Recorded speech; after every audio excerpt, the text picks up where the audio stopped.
요한복음에 기록된 7가지 표적 가운데서 지난주에 이어서 다시 한번 마지막 표적이자 최고의 표적이라고 할 수 있는 이 죽은 나사로의 사건, 이것을 마지막 이 종결 부분들을 말씀을 드리고 기적 시리즈를 마치려고 합니다. 성경에는 나사로라고 하는 이름이 두 명의 사람이 나옵니다. 우리가 잘 알고 있는 거지 나사로, 아브라함과 이야기했던 거지 나사로라고 하는 사람이 있고요. 그리고 오늘 우리가 본문에서 함께 보는 베다니 나사로가 있습니다. 이 나사로는 마르다, 마리아와 남매지간이고 예수님이 이 3남매를 굉장히 사랑하셨고 또 이들은 예수님에 대해서 극진히 대접을 하고 잘 섬기고 그리고 왕래도 많이 있었던 것으로 보여집니다. 나사로를 또 친구라고 부르기도 했습니다. 자, 드디어 이제 본문을 통해서는 예수님이 드디어 이제 나사로를 찾아서 베다니로 오셨습니다. 그런데 이미 나사로가 장사되어서 무덤에 있는 것입니다. 자, 그런데 그에 모여 있는 그런 그 사람들을 보면서 38절에 예수님이 이렇게 얘기합니다. 이에 예수께서 다시 속으로 비통히 여기시며 무덤에 가시니 무덤이 구리라 돌로 막았거늘. 여기 다시 속으로 비통히 여겼다, 다시라고 하는 이 말은 앞에서도 비통히 여겼다는 말이 나왔다는 의미죠. 33절에 보면은 심령에 비통히 여기시고 불쌍히 여겼다. 지금 예수님께서는 마리아와 이 조문객들이 우는 것을 보시고 비통히 여겼다 그랬습니다. 이 비통히 여겼다는 말은 크게 괴로워하다, 또 분노감이 그 안에 있다, 여러 가지 감정을 의미하는 것이고요. 또 그러면서 동시에 불쌍히 여기셨다라고 하는 그런 말씀을 하고 있습니다. 이 비통히 여겼다라고 하는 이 말 속에서는 두 가지 예수님의 마음이 숨겨져 있는 것을 보게 됩니다. 한 가지는, 첫 번째는 죽음 앞에서 다 절망하고 좌절하는 이 사람들, 백성들의 모습을 보면서 안타까워서 눈물을 흘린 것입니다. 그 안타까움이 무엇이냐? 두 번째, 부활의 믿음이 없는 자들의 아픔을 보시고 마음의 비통이 여기신 것이다 라는 말입니다. 그러니까 이 이야기는 죽음으로 우리 인생의 모든 것이 끝났다라고 생각하면서 눈물 짓는 그러한 사람들의 모습을 보시는 거죠. 죽음 이후의 삶을 바라보지 못하는 그런 인간들의 무지함과 그 연약함을 비통히 생각을 한 거죠. 아직도 이렇게 생각을 하고 있구나, 부활의 산 소망들이 이들에게 없구나 라고 하는 그런 마음과 동시에 또 불쌍히 여기셨다, 이런 말씀입니다. 여러분, 우리 모든 사람들은 다 병을 가지면서 살아가고 있습니다. 평생에 한 번도 병에 걸리지 않은 사람은 없을 겁니다. 그 병에는 나의 잘못도 있지만은 내 잘못이 아닌 경우도 참 많습니다. 뭐 감기 같은 것도 있고요. 요즘에는 홍역도 지금 많이 돌고 있다고 그러지 않습니까? 또 그것뿐만 아니라 바이러스로 인해서 되어지는 일들, 또 그뿐만이 아니라 나의 안에 있는 여러 가지 질병들, 뇌졸중, 암 같은 거, 심근경색, 이런 치명적인 그런 질병들이 있습니다. 병이라고 하는 것이 걸리게 되면은 많은 사람들이 정상적인 삶을 영위하기가 힘들게 됩니다. 이 질병 때문에 통증이 있게 되잖아요. 마비가 있게 되고, 그런 모든 것이 불편합니다. 소화불량만 있어도요, 음식을 제대로 먹지 못하니까 아무런 활동하지 못하잖아요. 또 불면증 같은 것도 잠을 못 자보세요. 그러면 모든 것이 다 활력을 다 잃어버리지 않습니까? 천하장사라 하더라도 병에 걸리면 다 꼼짝 못합니다. 아무리 내가 잘나고 사업도 잘 되고 모든 것이 잘 나가도 병에는 장사가 없습니다. 인간은 이렇게 건강하게 살다가도 결국 죽는 거는 병으로 죽는 거죠. 이만큼 우리 인간은 연약하다라고 하는 것을 반증해주고 있는 것입니다. 여러분, 나사로는 왜 죽었을까요? 나사로의 병은 정확히 알 수가 없습니다만은 죽을 병이었습니다. 그런데 사랑하는 이 나사로가 베다니아에서 죽을 병에 걸렸을 때 예수님이 어디에 계셨습니까? 우리가 성경을 다 일일이 다 본 것은 아니지만 그 앞에 10장 39절로 40절에 보면은 이런 말씀이 있습니다. 그들이 다시 예수를 잡고자 하였으나 그 손에서 벗어나 나가시니라. 다시 요단강 저편 요한이 처음으로 세례 베풀던 곳에 가서 거기 거하시니. 그러니까 예수님께서 많은 기적을 베푸니까 유대인들이 예수님을 잡으려고 했던 겁니다. 그래서 거기를 피해서 요단강 저편에서 요한이 처음 세례를 베풀던 곳으로 가 있었다라고 하는 이야기입니다. 자, 이제 지도를 한번 이렇게 보시면은 이 아래쪽이 이제 베다니 쪽입니다. 그리고 저 위쪽이 요단강 있는 쪽, 그 예수님이 지금 거하고 있는 지역이라고 볼 수 있는데, 이 거리는 약 한 40km 정도 떨어져 있는 곳입니다. 바로 거기에 예수님이 거하신다라고 하는 소식을 들은 이 나사로의 누이들은 사람을 보내서 사랑하는 나사로가 병이 들었으니까 빨리 와서 살려달라고 그렇게 요청을 합니다. 사람을 급히 보냈다라고 하는 것은 지금 나사로가 위독했기 때문입니다.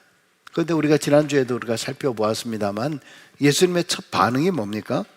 나사로가 죽을 병이 걸린 것이 아니다, 이렇게 반응을 하시잖아요. 아니, 지금 환자를 본 것도 아니고요, 그리고 상태가 어떤지 물어본 것도 없으시면서 그렇게 말씀을 하는 것이 이해가 되지 않습니다. 그리고 두 번째, 더구나 더 이해하지 못하는 것이 뭐였죠? 그 병든 소식을 듣고도 자기가 있었던 곳에서 이틀을 더 머무신 겁니다. 여러분, 그런데 나중에 어떻게 됐어요? 죽을 병이 아니라 그러셨는데 결국 죽었잖아요.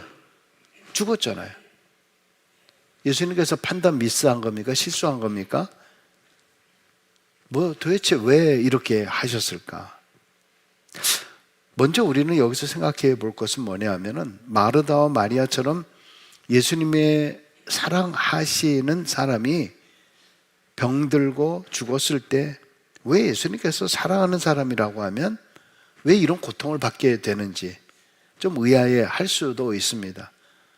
그러나 하나님을 사랑해도 사람들은 병에 걸리고 죽기도 합니다. 또 하나님의 내가 사랑을 특별히 받고 있다라고 하는 사람들도요, 그 삶 속에 고통과 아픔이 다 있어요.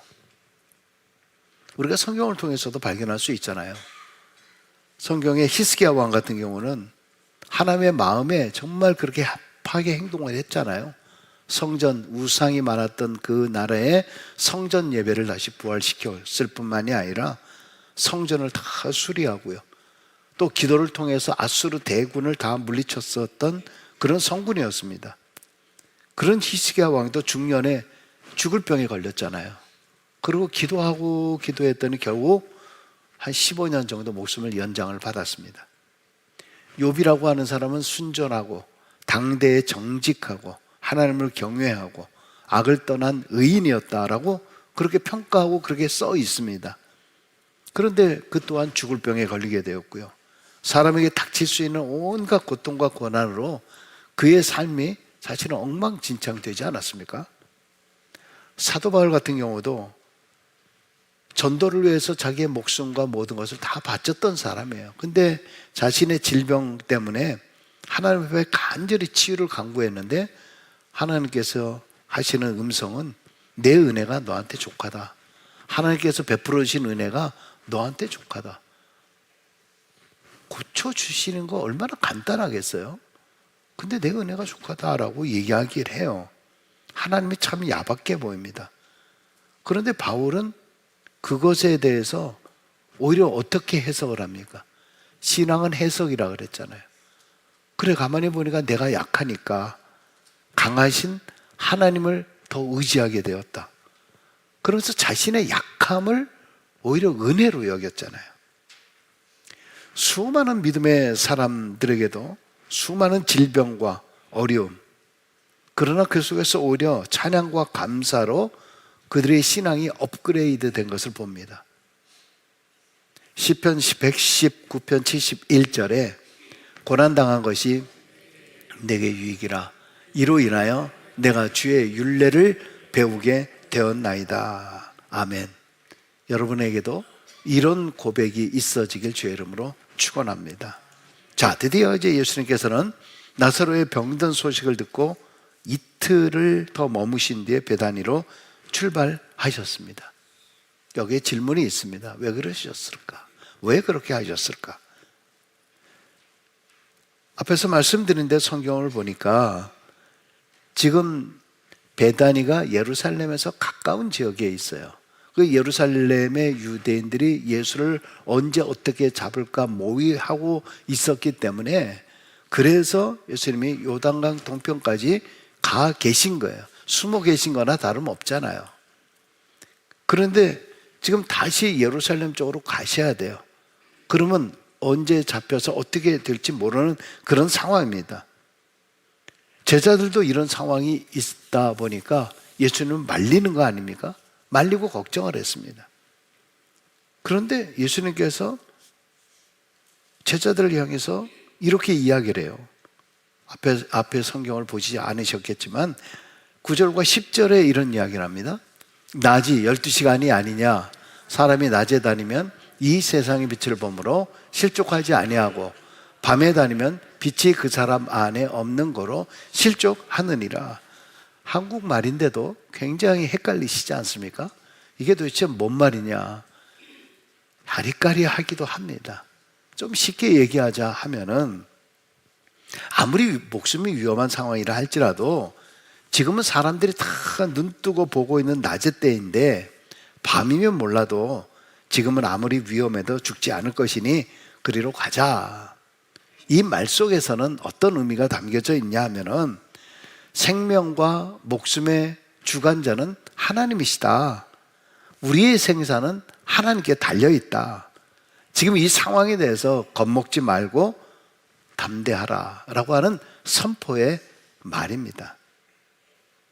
자, 그러나 그럼에도 불구하고 계속적으로 우리가 이해할 수 없는 질문은 도대체 왜 예수님께서 긴급한 위기에 죽을 병이 든 나사로를 이틀씩이나 늦게 지체하며 찾아갔느냐라고 하는 것입니다. 성경을 읽다 보면은 좀 우리가 이해할 수 없는 그런 내용들이 참 많이 있어요. 예수님에게는 나사로가 사랑하는 자라, 친구라고 그렇게 써 있잖아요. 다른 사람도 아니고 이런 관계라고 하면 당연히 모든 것을 다 제쳐놓고 달려가야 하는 것이 인지상정 아닙니까? 그런데 도대체 왜, 뭐가 그렇게 그리 급한 일이 뭐가 있으시길래, 아니면 뭐가 좀 두려운 것인가? 왜 어떤 의미에서는 고의로 이틀을 지체하면서 결국 이 얘기는 나사로가 죽기를 기다린 거 아닌가, 이런 의문이 들기도 합니다.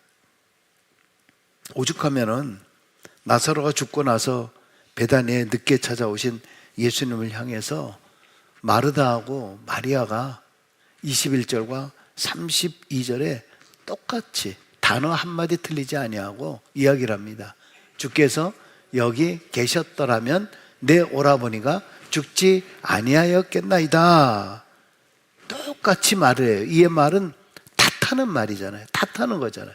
당신이 여기 있었으면 내 오라버니가 죽지 않았을 거라고. 그들 안에 이것이 절대적인 마음으로 다가서는 거예요. 병 때문이 아니라 예수님 때문에, 예수님이 늦게 와서 죽었다라는 이야기 아닙니까? 지금 이야기가. 빨리 오셨으면 살았을 것이다. 지금 우리 생각하고 마찬가지 아닙니까? 여기서 이제 기적에 대한 이야기를 하면서 마지막 질문 퀴즈, 오늘 마지막 퀴즈입니다. 제가 좀 상품을 좀 가져왔어야 되는 건데, 자, 나사로는 언제 죽었을까요? 난자는 언제 죽었을까? 사지선답입니다. 첫 번째, 사람들이 예수님께 와서 병들었다고 전달했을 때. 두 번째, 예수님이 이틀이나 지체하고 있었을 때. 세 번째, 예수님이 베다니로 내려오는 도중에. 네 번째, 희망의 답, 모름. 자, 1, 2, 3, 4. 몇 번일까요?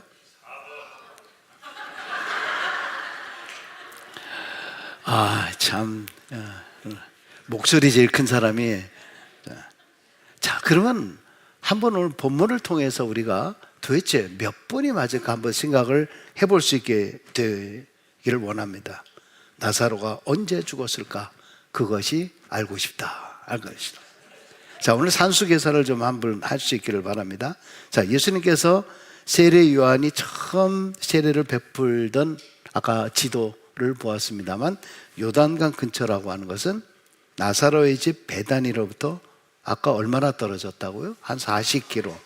4km가 10리니까 40km라고 하는 건 한 100리 정도 된다고 볼 수가 있습니다. 이스라엘 지형이라고 하는 것이 평평한 지역이 아니라 올라갔다 내려왔다 가보신 분은 아시겠습니다만 전부 이런 그 지역입니다. 한번 가기가 그렇게 쉽지가 않아요. 그러니까 당시 어른이 하루를 쉬지 않고 꼬박 걸려서 가야 하는 그러한 거리입니다. 자, 이제부터 계산해 보시면, 자, 누이들이 보낸 사람들이 예수님께 나사로가 병들었다는 소식을 전달하는데 꼬박 얼마 걸렸을까요? 하루 걸렸겠죠. 하루 1일입니다. 그 다음 두 번째, 예수님께서는 이틀을 계시던 곳에 더 머물렀습니다. 1 더하기 2는 굉장히 어려우신 것 같아요. 굉장히 너무 어려운 퀴즈를 했나요? 1 더하기 이틀을 머물렀으니까 3일이 지났습니다. 그리고 이틀 후에 예수님께서 계신 곳에서 베다니로 쉬지 않고 가시면은 며칠입니까? 예수님께서 있던 곳에서 베다니까지 계산을 잘못. 자, 거기까지 며칠 얼마나 걸려요? 하루 걸리잖아요. 그러면 처음에 1일 플러스 이틀 머물고 그 다음에 다시 내려오면 또 하루. 그러니까 며칠이에요? 4일입니다. 자, 그럼 예수님께서 나사로를 찾아갔을 때 나사로가 어떤 상태였죠? 17절을 같이 한번 읽습니다.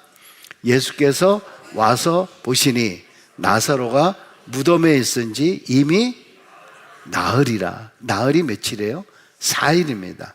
자, 그렇다면 하인들이 출발을 해서 예수께로 왔을 때 나사로는 죽었을까요? 아직 살아 있었을까요? 또 한 번의 퀴즈. 역으로 계산을 해봅시다. 전달자들이 아마 예수께로 떠나고 나서 얼마 안 되어서 나사로가 이미 죽었을 거예요. 그리고 베다니에서는 장사를 지냈을 겁니다. 왜냐하면 이스라엘은 더운 지방이었기 때문에 오늘 우리처럼 3일장 하는 것이 아니에요. 바로 죽으면은 즉시 바로 돌무덤에다가 넣습니다. 바로 장사를 시작했습니다. 그렇기 때문에 그곳에 있었기 때문에 예수님이 왔을 때 이미 냄새가 나나이다 라고 이야기를 했던 것입니다. 여러분, 예수님께서는 이미 나사로의 상황을 알고 계셨다라고 볼 수 있습니다. 이미 그가 죽었다는 것도 알고 계셨습니다. 그래서 지금 달려가나 이틀 후에 가나 죽은 것은 마찬가지입니다. 예수님께서는 정확한 계획과 목적을 위하여 늦게 간 것입니다. 도대체 그 계획과 목적이 무엇일까요? 처음에 4절에 이렇게 이야기를 했습니다. 이 병은 죽을 병이 아니라 하나님의 영광을 위함이요 하나님의 아들로 인하여 영광을 얻게 하려 함이라. 예수님께서는 나사로가 죽을 병에 걸렸지만은 다시 부활하실 것이기에 죽을 병이 아니라고 말씀하신 거죠. 오히려 그의 완전한 죽음을 통하여서 부활의 영광으로 하나님께 영광이 될 것이다. 오히려 더 큰 영광이 될 것이다 라고 말씀하신 거죠. 여러분, 지금 현재의 상황이 아니라 영적인 안목으로 모든 결과를 바라보고 해석하고 있었다라고 하는 사실입니다. 할렐루야. 의도된 지체였다라고 볼 수 있습니다. 여러분, 이 나사로의 사건을 통해서 우리에게 주시고자 하시는 교훈이 무엇일까요? 첫 번째는 나사로의 사건은 예수님의 부활의 능력을 예표하는 반증임을 보여주는 것입니다. 이것은 예수님의 죽으심과 부활을 예표하는 기적의 사건입니다. 여러분, 이 사건 이후로부터 예수님을 모함하는 세력들, 이런 세력들과 예수님을 믿는 세력으로 이 갈라져 나가는 것을 보게 됩니다. 그래서 마침내 이 나사로의 사건으로 말미암아 하나님 앞에 더 큰 영광이 드러나게 되고 수많은 사람들이 믿게 되었다라고 하는 것을 증거하고 있습니다. 여러분, 만약에 나사로가 완전히 죽지 않고 단순히 병고침만 받았다라고 하면 나사로는 그냥 병고침을 받은 사람 중에 한 사람의 이야기로 끝났을 것입니다. 그래서 그냥 그리하여 나사로와 마르다와 마리아는 행복하였더라, 이렇게 끝났을 것입니다. 여러분, 그러나 요한복음에 기록되어 있는 7가지 기적 가운데 이 기적이 최종의 기적입니다. 이 나사로의 기적을 최종으로 마지막으로 보여주신 의미는 아무리 기적이 많이 있어도요, 결국 인간의 최종적인 절망이 뭡니까? 죽음이잖아요. 최종적인 절망이 죽음인데, 근데 그 죽음조차도 부활의 소망은 끊을 수 없다라고 하는 것을 우리에게 보여준 거죠. 할렐루야. 두 번째, 나사로의 사건을 통해서 보여주는 교훈은 절망에서 소망을 주시는 하나님의 역사입니다. 하나님께서는 우리의 불행과 고통스러운 삶을 영광의 삶으로 바꾸어주시는 정말 드라마틱한 역사의 반전을 우리가 기대하면서 바라보는 것이 바로 믿음 생활이죠. 그래서 믿음 생활은 절망이 아니에요. 믿음 생활은 낭망이고 눈물이고 그것이 아닙니다. 우리는 믿음 생활이라고 하는 것은 하나님께서 이 사건을 통해서 어떻게 드라마틱하게 역사의 반전을 이루시는가를 기대하는 거예요. 그게 바로 우리의 신앙생활입니다. 하나님 앞에 한숨 짓고 원망하고 어떻게 이럴 수가 있느냐, 어떻게가 아니라 하나님, 도대체 이 일을 통해서 하나님 나에게 뭘 가르치시려고 하는 것입니까? 신앙은 해석이다, 이거를 말씀해 주고 있는 거예요. 그런데 우리는 어떻습니까? 여러분, 우리가 신앙인이기 때문에 그래도 항상 기도할 때마다 하나님 앞에 영광이 되게 해 주옵소서, 내가 하나님 앞에 영광 돌리는 삶을 살고 싶습니다, 이런 기도를 사실 많이 합니다. 그런데 어떤 일에 대해서 자꾸 일이 지체가 돼요. 자꾸 꼬입니다. 뭐가 잘 되어지지 않습니다. 자꾸 더딥니다. 초조해집니다. 그때 얼마나 우리가 답답합니까? 내가 이렇게까지 기도하는데 도대체 내 기도는 언제 응답이 될까? 기도하면서도 걱정이 되고 염려가 되고 답답하고 한숨 쉴 때가 많습니다. 도대체 이 일이 어떻게 될까요? 목사님, 저도 몰라요. 저에게 물어봐도 몰라요. 여러분, 그런데 나중에 보면은 내가 기대하는 그 시간이 아니라 하나님께서는 돌아보면은, 야, 어떻게 그렇게 정확한 시간에 정확한 때에 역사하실까? 그래서 우리는 그런 간증을 할 때가 있습니다. 어떻게 하나님께서는 이렇게 기가 막히게 이렇게 하려고 그런 거구나. 그때는 내가 정말 답답하고 원망하고 어떻게 이럴 수가 있을까? 그렇게 하나님을 원망을 했는데 돌아보니까 나로 하여금 하나님께 다시 돌아오게 하려고, 나로 하여금 하나님을 다시 알게 하려고, 하나님이 어떤 분이신지 더 깊게 알게 하기 위해서 하나님은 더 합력하여 선을 이루시는 거구나, 이런 신앙 고백을 하게 할 때가 있습니다. 이럴 때 우리의 신앙의 묘미가 바로 여기에 있는 거죠. 우리는 바로 나사로의 사건에서 이 같은 진리를 보게 되시길 주의 이름으로 축원합니다. 어떤 의미에서 때로 나의 불행은 하나님의 영광, 하나님의 나타내 보이시기 위함을 오히려 기억하면서 오히려 모든 것을 감사하며 믿음 생활을 할 때에 그 믿음이 더욱 굳세질 줄로 믿습니다. 마지막 이 사건이 주는 교훈은요, 성도는 죽는 것이 아니라 자는 것이다 라고 하는 것입니다. 성경이 기록된 죽음이라고 하는 것은 잠으로 표현되어 있습니다. 여러분, 회당장 야이로의 12살 된 딸이 죽었을 때 예수님이 마가복음 5장 39절에 이 아이가 죽은 것이 아니라 잔다라고 했습니다. 스데반 집사가 순교당해 죽을 때 사도행전 7장 60절에 보면은 이 말을 하고 자니라, 이 말을 하고 자니라. 마태복음 7장 52절에 보면 무덤들이 열리며 자던 성도들의 몸이 많이 일어나되, 데살로니가 4장, 고린도서 15장 보면은 죽은 자들을 잠자는 자로, 죽음을 잠이라고 표현을 했습니다. 하나님의 관점에서 죽음은 긴 안식에 들어간 부활의 아침을 기다리는 그러한 잠이다. 주님께서 오셔서 우리를 깨우실 것이다. 그래서 나사로를 향해서 주님이 뭐라고 얘기했습니까? 11절에 이렇게 얘기합니다. 우리 친구 나사로가 잠들었도다. 그러나 내가 깨우러 가노라. 아멘, 아멘. 여러분은 장래 여러분의 묘비에 어떤 글이 쓰여지기를 원하십니까? 왔노라, 보았노라, 갔노라 뭐 이렇게 하시기를 원하십니까? 근데 제가 찾아보니까 재미있는 묘비들도 많이 있더라고요. 여러분 잘 아시는 1925년 노벨상 수상자인 버나드 쇼, 이 나이아가라 온더레이크에 가면은 이 동상도 있지 않습니까? 이 사람의 거기에 그 묘비에 보면 우물쭈물 하다가 이렇게 끝날 줄 알았다. 참 신기해. 어떻게 이런 글을 썼을까요?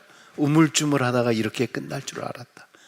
어니스트 해밍웨이는 일어나지 못해 미안하오 이렇게 썼대요. 노스트라다무스는요, 후세 사람들이여 그의 휴식을 방해하지 마시오. 또 이런 묘비가 있더라고요. 그림에서 제가 찾았는데요, 보니까 잘 놀다 갑니다. 잘 놀다 갑니다. 또 영문에 보면은요, 이런 영문들이 많이 있습니다. died. 그냥 죽었다. 근데 성도들의 묘비들을 이렇게 쭉 보면은요, sleep이라고 하는 말로 많이 되어 있습니다. sleep 또는 waiting이라고 하는 말. waiting. 주님의 오신 날을 기다린다는 거죠. sleep. 제가 여러분들한테 지금 힌트를 주는 거예요. 장차 힌트를 주는 거예요. sleep. 부활의 아침에 다시 깨우심을 기다리는 신앙의 고백이죠. 그래서 성도의 죽음은 잠이요, 부활의 아침이 오면 나도 다시 깨어날 것이라고 하는 믿음이 담겨져 있는 안식의 잠인 것입니다. 인간의 죽음은 부활의 영원한 아침을 소망하는 것입니다. 예수님이 처음에 비통히 여기셨다라고 하는 그 말 속에서는 바로 이런 말씀을 이야기하고자 하는 것이죠. 왜 소망이 없이 사느냐? 왜 하늘에 소망이 없이 사느냐? 굳건한 반석 위에서 소망을 갖고 살라라고 말씀하시는 것. 그렇지 못한 백성들을 보면서 비통히 여기신 거예요. 오늘 예수님께서는 나사로의 부활 사건을 통해서 예수님 자신이 십자가에 죽으시고 부활하심으로 능력의 주님이 될 것임을 우리에게 보여주셨습니다. 지금 사순절의 기간입니다. 얼마 있으면 우리는 또 부활의 아침을 만나게 될 것입니다. 부활은 우리의 죽음을 다시 깨우는 날입니다. 그러한 부활의 주님을 다시 내 마음속에 모시고 굳건히 의지하고 늘 영원을 소망하는 그런 믿음의 삶을 살게 되시길 주의 이름으로 간절히 축원합니다. 기도하겠습니다.